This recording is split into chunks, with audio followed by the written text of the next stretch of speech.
몸은 하나인데 많은 지체가 있고 몸의 지체가 많으나 한 몸임과 같이 그리스도도 그러하니라. 우리가 유대인이나 헬라인이나 종이나 자유인이나 다 한 성령으로 세례를 받아 한 몸이 되었고 또 다 한 성령을 마시게 하셨느니라.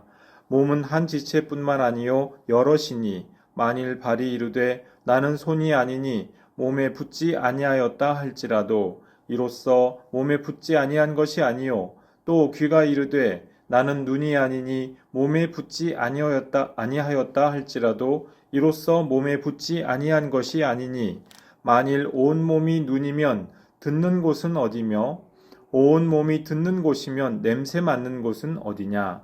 그러나 이제 하나님이 그 원하시는 대로 지체를 각각 몸에 두셨으니 만일 다 한 지체뿐이면 몸은 어디냐. 이제 지체는 많으나 몸은 하나라.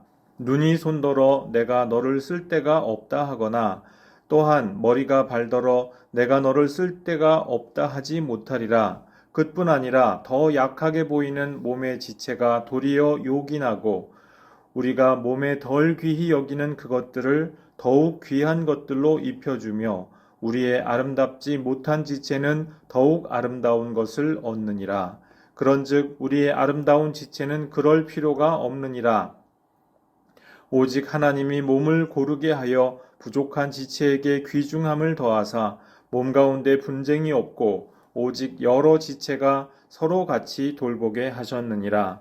만일 한 지체가 고통을 받으면 모든 지체가 함께 고통을 받고 한 지체가 영광을 얻으면 모든 지체가 함께 즐거워하느니라. 너희는 그리스도의 몸이요 지체의 각 부분이라. 하나님이 교회 중에 몇을 세우셨으니 첫째는 사도요, 둘째는 선지자요, 셋째는 교사요, 그 다음은 능력을 행하는 자요, 그 다음은 병 고치는 은사와 서로 돕는 것과 다스리는 것과 각종 방언을 말하는 것이라. 다 사도이겠느냐? 다 선지자이겠느냐? 다 교사이겠느냐? 다 능력을 행하는 자이겠느냐? 다 병 고치는 은사를 가진 자이겠느냐? 다 방언을 말하는 자이겠느냐? 다 통역하는 자이겠느냐? 너희는 더욱 큰 은사를 사모하라. 내가 또한 가장 좋은 길을 너희에게 보이리라. 아멘. 자, 사도 바울이 다메섹 도상에서 부활하신 예수님을 만나 뵙죠. 사도 바울이 다메섹 도상에 가고 있었던 까닭이 뭡니까? 그 다메섹 도상을 넘어서 가지고 이제 그리스도인들을 박해하러 유대교 랍비였던 사울이 막 가고 있었죠. 그런데 그때 그 사울아 사울아 네가 왜 나를 핍박하느냐. 예수님이 부활하신 예수님으로 바울에게 나타나셔서 말씀하시지 않습니까? 그 사울은 깜짝 놀라는 거예요. 이게 아니 나는 저 못된 예수쟁이들을 핍박하러 가는데 이 사람은 도대체 누구며 나는 핍박하지도 않은 사람인데 왜 나를 핍박하느냐라고 하는지 그 신비로운 그분이 누굽니까? 예수님이시죠. 부활하신 예수님이 모든 성도들과 당신을 한 몸으로 여기신다는 것. 이것을 사도 바울이 회심할 때부터 뼈저리게 체험을 한 것이죠. 그러니까 우리 그리스도인들은 각각 한 사람 한 사람이 예수님께 직접 연결되어 있다는 것입니다. 우리 스스로는 느끼지 못하죠.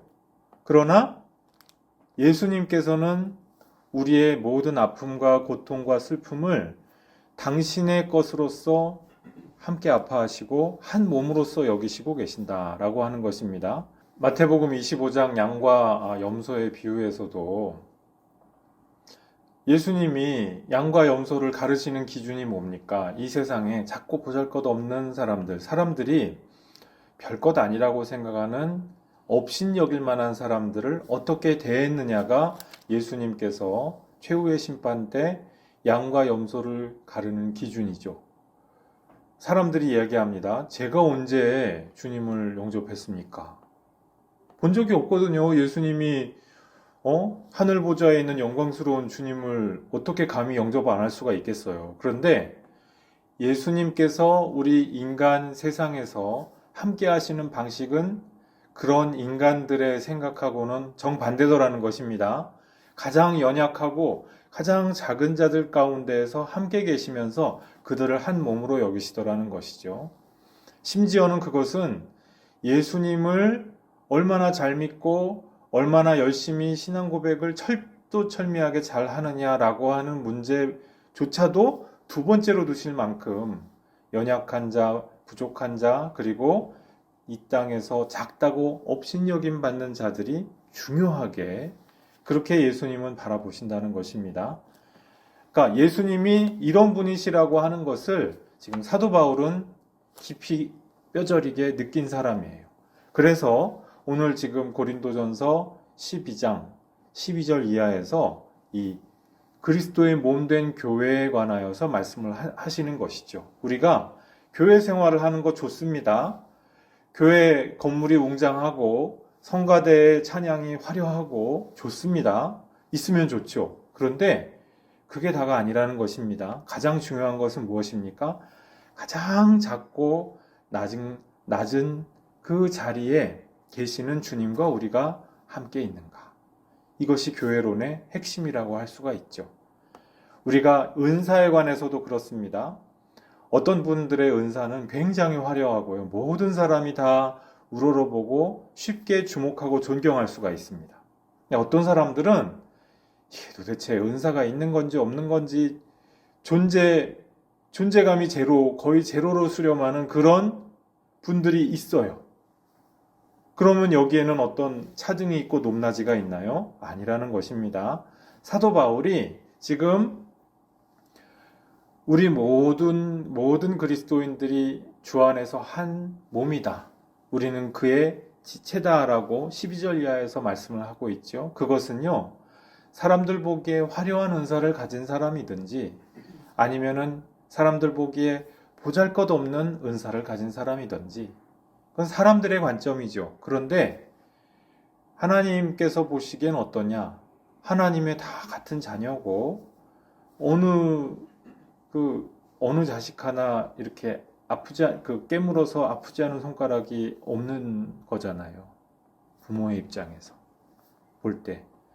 부모의 입장에서 자식을 볼 때 다 똑같지 않습니다. 어떤 자식은 잘났고요. 똑똑하고요. 말도 잘 듣고요. 근데 어떤 자식은 그 인간적인 척도의 관점에서 볼 때 못났고요. 말도 잘 안 듣고요. 그렇습니다. 그러면은 못났으니까 넌 내 자식도 아니고 내쫓습니까? 그럴 수 없는 거잖아요. 우리 그 부모 자식 관계가 그런 게 아니잖아요.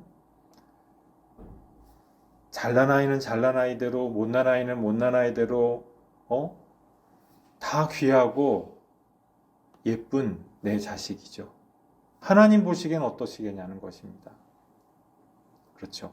하나님 보시기에는 우리 인간들이 볼 때 크고 화려한 은사를 가지고 있는 그런 은사자, 유명한 은사자들만 하나님의 자식이냐? 그렇지 않다는 것입니다. 아무리 인간이 볼 때 작고 보잘것없는 것 같은 은사자라고 할지라도 우리 각자 한 사람 한 사람 예배자로 이 자리에 왔는데 존재감도 없는 것 같이 그냥 왔다가 가요. 그러면 그 사람은 하나님 자식이 아닙니까? 아니라는 것입니다. 하나님 보시기에 귀한 자식이요. 하나님 보시기에 정말 눈에 넣어도 아프지 않을 것 같은 눈동자같이 지켜주시는 그 자녀라는 것입니다. 사도 바울이 지금 이걸 말씀하는 것이죠. 그래서 이것을 지금 우리 12절 이하에서 보니까 사도 바울이 이렇게 우리는 한 몸의 여러 다른 그리고 한 몸에 속한 같은 지체다라고 하는 것을 말씀하면서 여기서 하나님을 3번 부릅니다. 자, 12절 말씀해 보니까 하나님이 어떤 분이 나오죠? 그리스도가 나옵니다. 여기서는 몸에 관련해서 그리스도를 언급해요.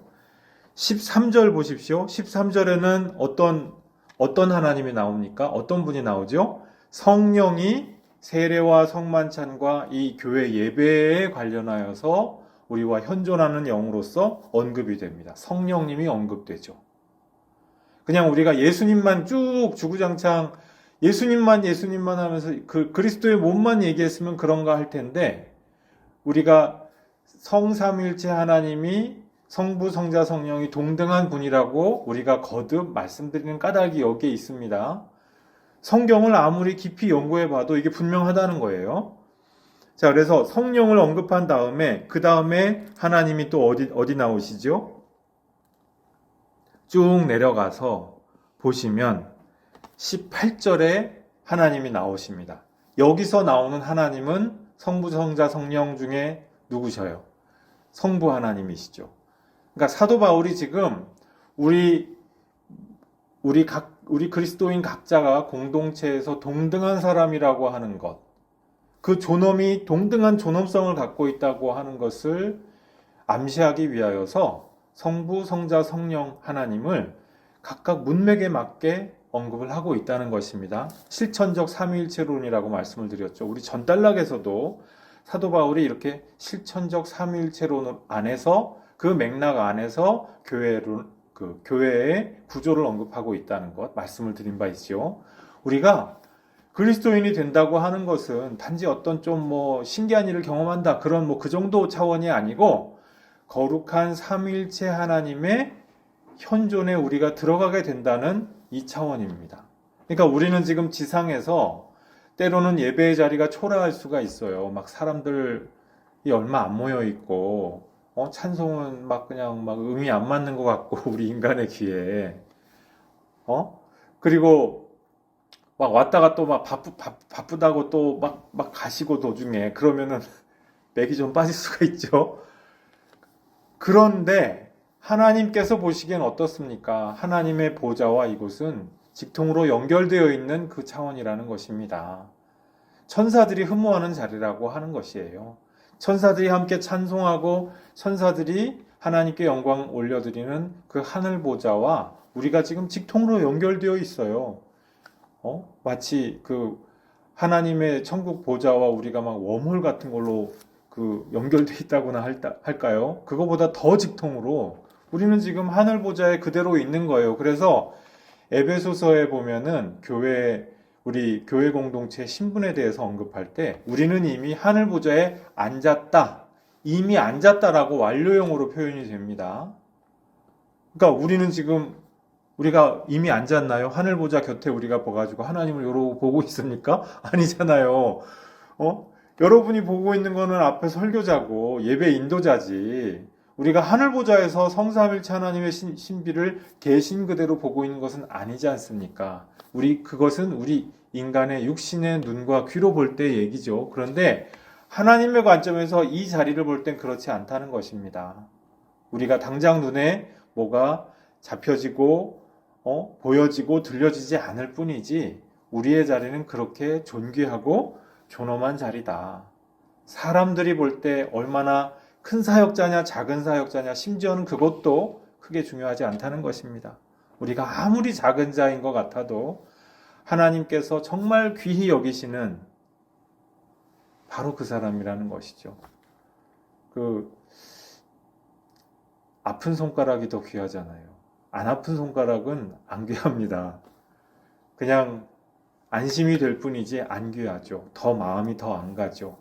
우리가 더 작고 더 뭔가 못하는 것 같으면은 우리는 하나님의 아픈 손가락이 되는 것입니다. 얼마나 하나님 보시기에 초미의 관심사겠어요, 우리가. 그러니까 우리와 같은 이런 작은 교회, 하나님의 어떤 손가락이요? 하나님의 아픈 손가락이 되는 줄 믿습니다. 또 우리가 위기와 아픔 가운데 있을 때, 평소보다 뭔가 잘 못해내고 괴로운 것 같을 때, 내가 무능력한 것 같고, 믿음도 뭔가 좀 잘못된 것 같고, 일생일 때 뭔가 커다란 잘못을 한 것 같고, 이럴 때, 하나님 보시기 어떠시겠습니까? 하나님의 아픈 손가락과 같은 존재이기 때문에 더 귀하고 더 많은 관심이 가는 존재다. 이 말씀입니다. 자, 그래서 아픈 지체, 더 작고 보잘것없어 보이나 더 아프고 더 관심이 가는 존재, 여기에 대해서 지금 사도 바울도 말씀을 하고 있죠. 19절 이하에서 계속 말씀을 합니다. 몸은 하나이기 때문에 그냥 새끼손가락 하나만 아파도, 새끼 발가락 하나만 아파도, 사랑니만 조금 아파도 이것만 해도 너무 아프고 괴로운 거예요. 전체가 다 아픕니다. 치통으로 고생해 보신 적 다 있지 않으십니까? 온몸이 다 아프고 쩔쩔매죠. 바로 그것입니다. 어느 누가 더 귀하고 더 대단하다 없다는 거예요. 그래서 서로가 서로를 돌아보고 에게 새끼손가락 같은 네가 감히 날 돌봐? 아니라는 것입니다. 작고 부족한 사람이라고 여겨진 그 사람이 우리에게 더 크게 말씀하는 바가 있어요. 우리 부모된 자들이 가끔 느끼게 되지 않습니까? 부모된 자들이 볼 때 부모는 강하고 크고 이미 다 성장했는데 아이들은 부족하고 작단 말이에요. 생각도 작고. 그러니까 언제나 가르침을 줘야만 될 것 같은 그러한 존재가 부모 아닙니까? 그런데 그렇지 않잖아요. 아이들하고 같이 살아보면은 내가 오히려 부모 된 입장에서 아이들한테 배워야 될 때가 분명히 존재한다는 것입니다. 내가 생각해 보지 못했던 것 아이들이 갑자기 훅 치고 들어와서 얘기를 쫙 하면서 교훈을 주는 수도 있고요. 아이들의 모습 가운데 나의 모습이 쫙 드러나가지고 아차 싶을 때도 있고 그 어느 시인 말 맞다나 아이들은 어른의 스승이죠. 거울이고. 그래서 우리가 생각할 때 크고 작음이 사실은 그렇게 절대적인 것이 아니다라고 하는 것입니다. 목사는 언제나 가르치기만 하고 성도들은 앉아서 맨날 배웁니까? 그렇지 않다는 것이죠. 서로가 서로에게 도움이 되고 도움을 주고 서로가 서로를 세워주는 관계, 서로가 연결돼서 그리스도께로 함께 자라나는 그러한 관계, 그것이 바로 그리스도의 몸된 우리 모든 지체들의 모습이라고 할 수 있겠습니다. 자, 그런데 지금 고린도 교회의 문제는 무엇이냐? 은사자에게서 등급을 매기는 거예요. 위계 질서 내지 위계제도 같은 것을 자꾸 생각하는 것입니다. 어떤 영적 하이라키 같은 것이 있다고 생각하는 것이죠. 이 카톨릭 쪽은 특히 하이라키, 위계제도를 굉장히 좋아하는 그 교회 전통이기 때문에 이 하이라키가 있다고 생각을 해요. 근데 성경을 요리 보고 조리 봐도 그렇지 않은 것 같아요. 서로가 상호 순환적으로 우리가 함께 돕고 도와가는, 또 세우고 세워져가는 그와 같은 관계거든요. 자, 그래서 지금 고린도 교회의 문제가 무엇이냐? 영적인 하이라키가 있다는 거예요. 그래서 어떤 방언을 더 많이 하고, 어떤 환상을 더 많이 보고, 어떤 기적을 더 이렇게 행해가지고 막 귀신이 쫓겨나가고, 막 치유가 역사가 일어나고 이러면, 와, 큰 사역자다. 라고 보는 그러한 경향이 있었다는 것이죠. 사실은 이것은 자연스러운 인간적인 경향이라고도 할 수가 있겠습니다. 우리 각광받는 소위 말하는 큰 은사자라고 해가지고 각광받는 경우에 정말 그렇지 않아요. 그런데 사도 바울은 지금 굳이 그렇게 은사자들의 등급을 매겨보자면 어떻게 매길 수가 있겠느냐, 여기에 대하여서 지금 28절 이하에서 사도 바울이 말씀을 해주고 있어요. 굳이 등급을 매기자면 이렇게 얘기해 보겠다라고 하는 것이죠. 첫 번째는 사도라는 거예요. 이거는 예수님이 보장하시고 또 불러주신 그 직분이죠. 그러니까 사도가 뭐니 해도 첫째입니다. 그 다음 선지자와 교사라는 것입니다. 선지자와 교사는요, 지금 오늘 본문 말씀만이 아니라 신약 성경 다른 곳에 봐도 선지자와 교사가 항상 같이 나와요. 아마 선지자는 교사였을 것이고 교사는 선지자였을 것입니다. 그 경계가 그렇게 칼로 딱 자르는 듯이 분명하지 않았을 거예요. 그러니까 우리가 선지자의 이미지가 무엇입니까? 흔히 생각하는 이미지가 막 기도하면은 영감이 확 임해가지고 말씀을 확 선포하는 우리 그런 이미지 있지 않습니까? 그런데 성경에서 보면은 그런 이미지가 생각 외로 많지 않아요. 그런 이미지에 딱 부합하는 사람들이 생각 외로 많지 않아요. 오히려 선지자 학교가 있어서 하나님 말씀의 전통, 그 전승을 주의 깊게 열심히 연구하고 영성 훈련을 함께 하고 함께 기도 훈련, 말씀 훈련하고 이러면서 다듬어지고 세워져 가는 존재들, 그 사람들이 바로 구약의 선지자였고요. 신약도 마찬가지입니다. 선지자로서 예언자로서 세워져 가는 것이죠. 나면서부터 예언자가 없다는 거예요. 어느 날 막 딱 임하면은 그날부터 예언자고 그런 거 아니라는 거예요. 그런 부합하는 거기에 딱 부합하는 인물이 별로 없다는 거예요. 한번 있으면은 저한테 한번 말씀해 봐 주시겠어요? 저는 잘 못 본 것 같아요. 성경에, 신약 성경에서, 구약 성경에서 그런 예언자들이 생각보다 많지 않습니다. 그러니까 교사는 뭡니까? 우리 사도신경 암송하잖아요. 사도신경 암송할 때 이것이 원래 그 모체는 세례문답이었습니다. 여러분은 누구를 믿습니까? 저는 한 분 하나님을 믿습니다. 예수님은 어떤 분이십니까? 그분은 하나님의 독생하신 하나님이십니다. 이런 식으로 세례문답 하던 것을 정리해서 그냥 한꺼번에 외우게 한 것이 오늘날의 사도신경이거든요. 초대교회는 이와 같은 세례문답이 있었을 거예요. 많이 있었을 거예요. 지금 우리가 사용하고 있는 사도신경은 그 로마에서 2세기경 정도에서부터 그 사용된 흔적이 보입니다. 그 문헌이 실제로 남아 있고요. 이제 그러한 것을 사용하는 것인데 로마만 그랬겠습니까? 다른 각 교회들마다 세례문답과 그 세례문답 정식이라고 하는 것이 존재했다는 것이죠. 아무나 그걸 못한단 말이에요. 그래서 그것을 전문적으로 익히고 기도 가운데 공부해가지고 전달해주는 선생님들이 있었다는 것이죠. 우리 오늘날로 얘기하면 작게 생각하면 교회학교 선생님으로부터 크게 생각하면 신학교 교수님 같은 분들까지 다 교사에 해당되겠죠? 그럼 이분들은 이 성령으로 하는 일이 아닙니까? 성령 하나님이 이렇게 막 외워서 배워서 하는 일은 아닐 것 같습니까? 아니라는 거예요. 우리 성령에 대해서 굉장한 오해가 많습니다. 기도를 하면은 쫙 해가지고 뭐가 쫙 그런 거 아니라는 거예요. 그럴 때도 있지만 성령 하나님께서 그렇게 역사하시기도 합니다. 부정할 필요는 없어요. 다만 사도 바울이 말씀하고 또 성경에서 전체적인 맥락에서 말씀하는 것은 이렇게 우리가 일상적으로 보이는 일들 배우고 익히고 서로 외워보고 하면서 하는 일을 행하는 사람, 교사, 신학교 교수님들, 목사님들 다 이 범주에 해당한다는 것이죠. 칼뱅 선생이 여기에 대해서 한 유명한 얘기가 있습니다. 선지자를 아무 때나 함부로 내려주시지 않는다는 거예요. 근데 칼뱅 말씀이 그래요. 우리 시대에도 그런 선지자가 한 번 나왔다는 거예요. 누구를 얘기하는 걸까요? 마틴 루터를 얘기하는 겁니다.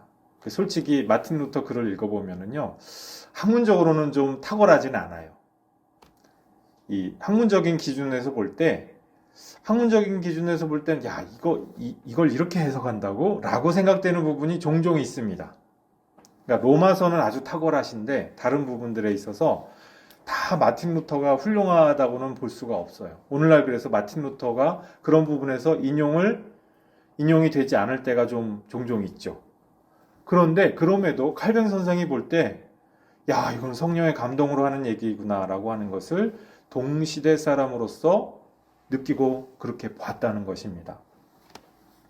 근데 칼뱅 자신은 자신을 어떻게 이해했느냐? 나는 교회의 교사다 라고 이해를 하고 있더라고요. 오늘날도 마찬가지죠. 우리가 신학을 얘기하면 이건 성령이 하는 게 아니고 성경 말씀 그냥 읽으면 되지, 그냥 믿으면 되지, 그런 게 아니라는 말씀이에요. 우리가 신학의 이름으로 배우고 익히고 또 가르치고 하는 모든 과정 가운데 성령 하나님이 소통하신다는 것이죠. 그걸 왜 함부로 무시합니까? 함부로 왜 그것을 아니라고 단정을 짓습니까? 아니라는 것이죠.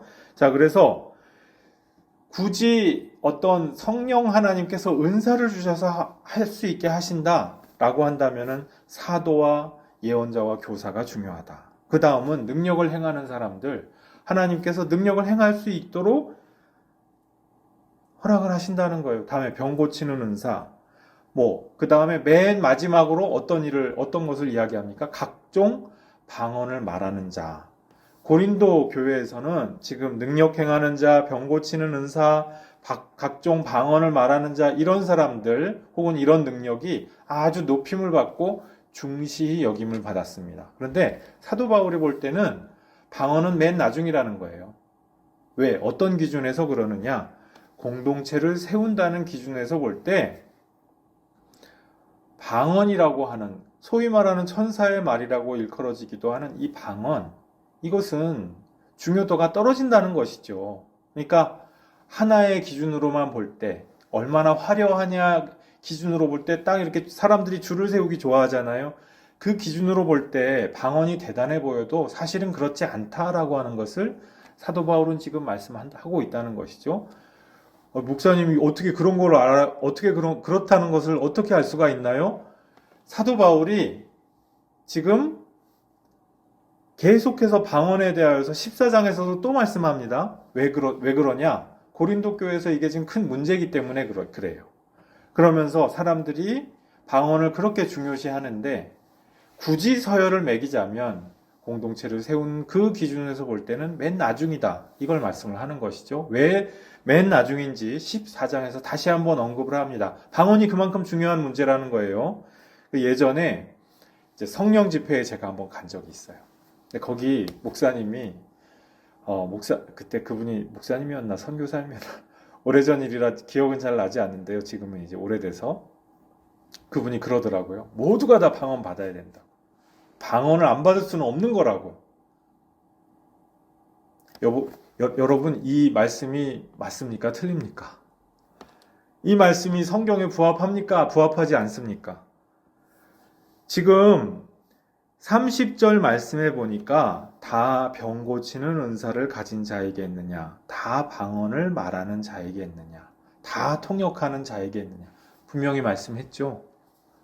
내가 하고 싶단다고 방언도 할 수 있고 병 고치는 은사도 할 수 있고 통역도 방언 통역도 할 수 있고 아니라는 거예요. 예전에 우리 한 1, 20년 전만 해도 성령 운동 한다고 하면서 모두가 방언을 받아야 되고 통변의 은사도 받아야 되고 이 통변이라고 하는 게 방언 통역하는 은사를 얘기하는 거거든요. 영서 쓰는 은사도 받아야 되고 성경에 없는 거 막 하면서 신기한 거는 다 받아야 된다 이랬던 적이 있어요. 그렇습니까? 아니라는 거예요. 하나님이 방언을 필요하시다면 우리에게 각자 주시기도 해요. 그런데 방언 못 받았다고 불안해할 이유가 없어요. 왜 그러냐? 모두가 방언하라고 되어 있지 않기 때문에. 나는 왜 기도하면은 병고침의 역사가 일어나지 않을까? 당연합니다. 그럴 수 있어요. 다 병 고치는 은사를 가진 자이겠습니까? 그렇지 않다는 거예요. 또 모두가 다 내가 왜 기도하면은 시원하게 귀신이 안 쫓길까요? 답이 나와 있죠. 29절 말씀에 다 능력을 행하는 자이겠느냐. 모두가 다 그럴 수는 없다는 거예요.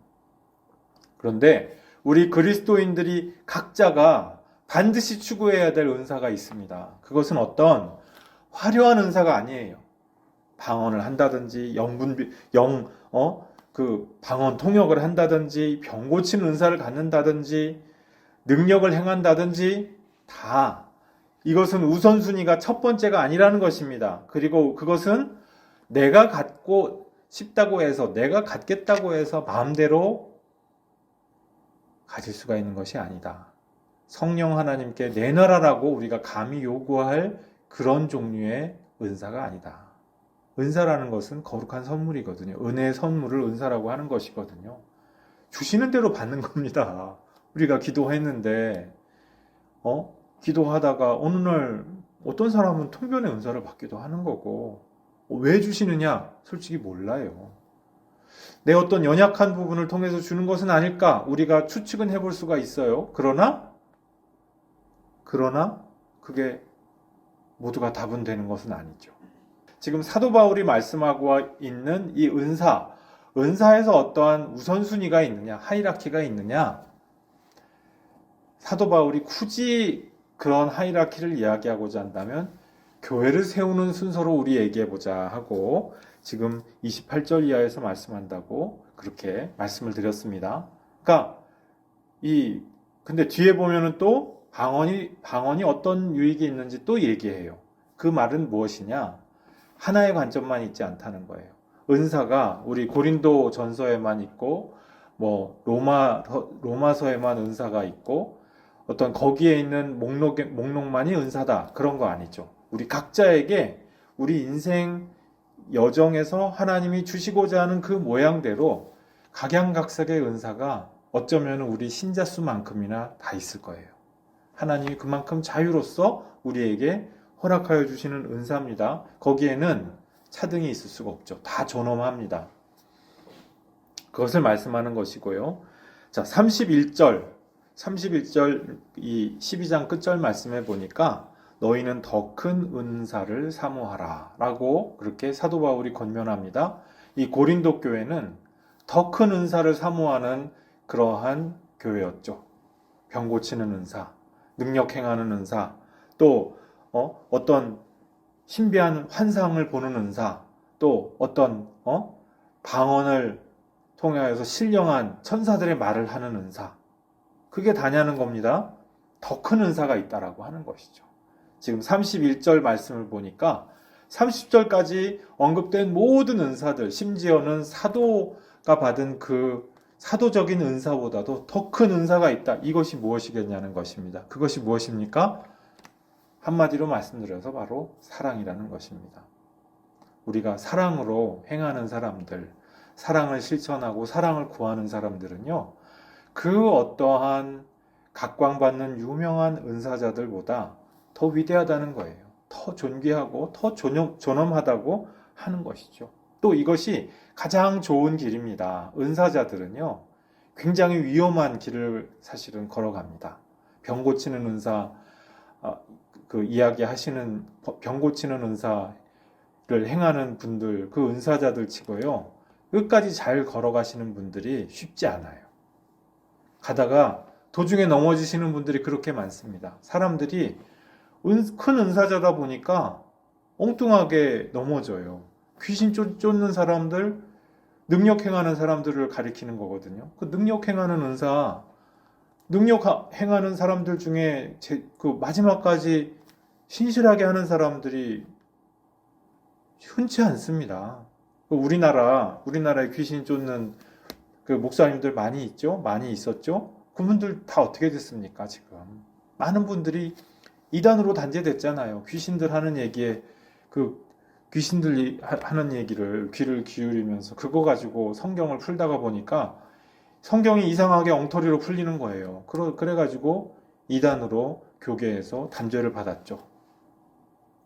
이게 무슨 밥그릇 싸움 같은 게 아니고요. 잘 모르는 분들이 그걸 밥그릇 싸움이라고 얘기합니다. 안 그렇습니다. 성경을 하나하나 보면은 거기서 그 귀신들이 하는 얘기를 가지고 교리와 성경을 이렇게 체계적으로 이해하는 것이 얼마나 위험한 일인지 알 수가 있거든요.